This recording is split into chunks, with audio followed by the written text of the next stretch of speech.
Kigoma, Tanzania. Tukio la ajabu lililotokea katika kambi ya wakimbizi Nyarugusu mkoani Kigoma limewaacha watu midomo wazi baada ya mbuzi kuonekana ikiongoza msafara wa mazishi hadi makaburini.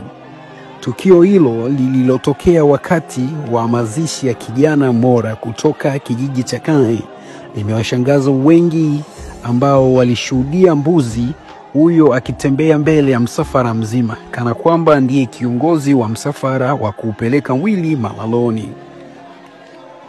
Shuhuda wa tukio hilo wamesema kuwa haijawahi kutokea jambo kama hilo kambini hapo, jambo ambalo limewafanya baadhi ya watu kuzushia tukio hilo na imani za kishirikina.